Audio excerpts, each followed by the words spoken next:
Hola, ¿qué tal? Este es el primer video en el que vamos a hablar sobre teoremas asociados a las funciones continuas.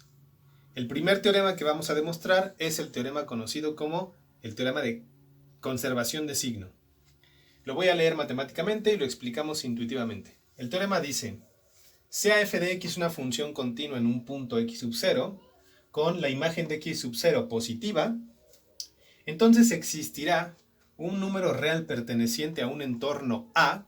El entorno está dado por estas condiciones, tal que la imagen de este punto, x igual a será también positiva, igual que la imagen de x sub 0. Conservará el mismo signo. Bueno, ¿qué quiere decir esto? Tengo una función continua, entonces, si yo sé que existe dentro de esa función un punto x sub 0, un valor de x, para el cual nos arroja una imagen, o sea, una coordenada y, una imagen positiva, entonces lo que me asegura este teorema es que existe un entorno alrededor de x sub 0 por derecha y por izquierda, de tal manera que todos esos puntos que están cercanos de x sub 0 también nos van a arrojar imágenes positivas. Conservación de signo. Entonces, gráficamente, lo que estamos diciendo es lo siguiente. Tenemos por acá una función cualquiera, f de x. Esta es una función f de x. Y entonces, por ejemplo, yo puedo tomar aquí un x sub 0. Este es un valor de x. Este es el punto que genera x sub 0. Y entonces, este por supuesto es la coordenada en y, es decir, es la imagen de x sub 0. Y es positiva, ¿no? Suponiendo el caso ahorita donde estamos en la zona de las coordenadas en y positivas. Bueno, este teorema me asegura que entonces hay un entorno alrededor de x sub 0 de radio delta. Como este es delta y esta distancia también es delta, entonces este punto será x sub 0 menos delta y este extremo derecho será x sub 0 más delta. Muy bien. Entonces, por ejemplo, lo que me dice el teorema es que existe un número real A perteneciente a este entorno, que es justo este paréntesis, ese es mi entorno, donde las imágenes de ese punto A también va a ser positiva. Entonces, aquí tenemos un valor de A, por ejemplo, dentro del entorno, como me dice la condición. Me va a generar este punto, entonces este punto me genera esta imagen, y esta imagen pues es f de A, ¿verdad? Que claramente es también positiva, como es f de x sub 0. Y si tomamos otro por acá, por ejemplo, también otro A sub 1 vamos a llamarle, también dentro del entorno, me genera este punto, y esta es entonces la imagen de A sub 1, que también conserva el mismo signo, sigue siendo positiva ahí. Lo que no sabemos es de qué tamaño es este intervalo, de qué tamaño es esta vecindad, este entorno. Eso es otra cosa. Este teorema lo que nos demuestra es que ese entorno existe. Hay un entorno para el cual la función va a mantener siempre valores con el mismo signo para que la imagen que nos arroja un x sub 0. Aquí estamos tomando el caso donde se conserva el signo positivo, mayor que 0. Si quisiéramos demostrar el caso para cuando se conserva el signo negativo, es análogo, nada más tendríamos que cambiar el sentido de las desigualdades.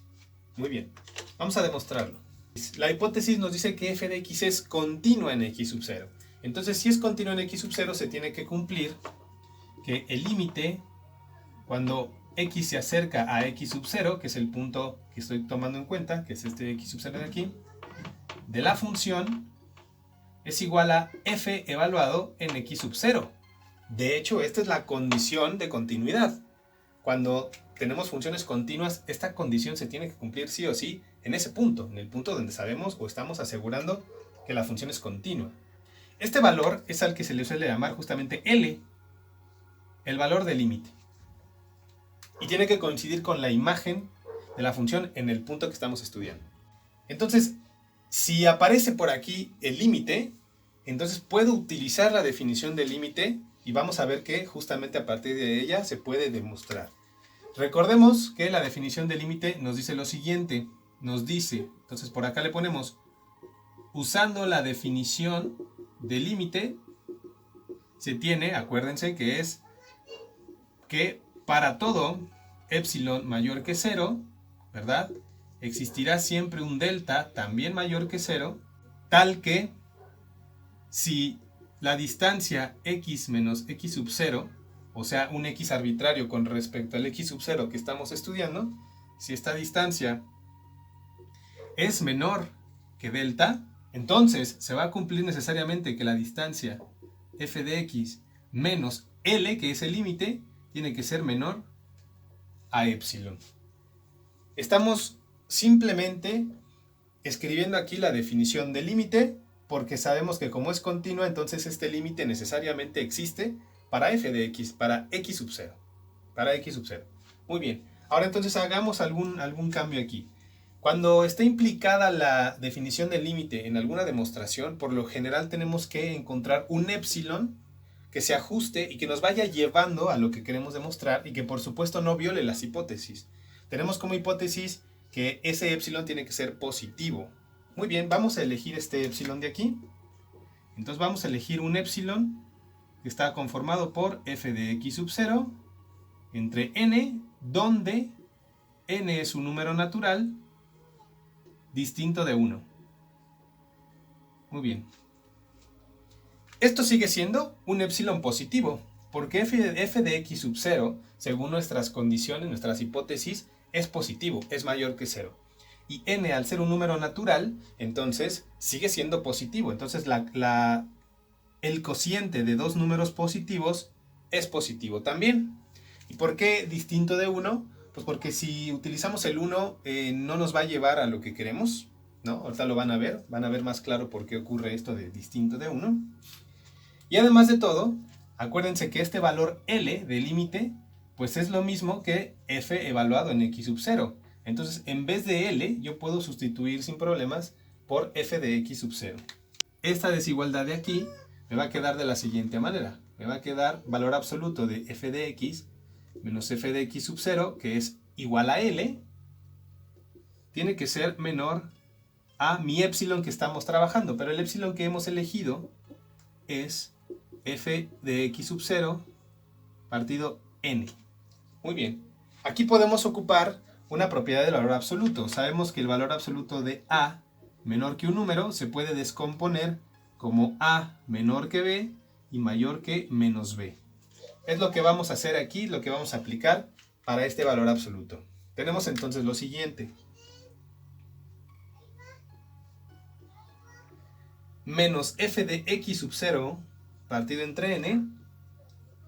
Esto es menor f de x menos f de x sub 0 menor que f de x sub 0 partido entre n.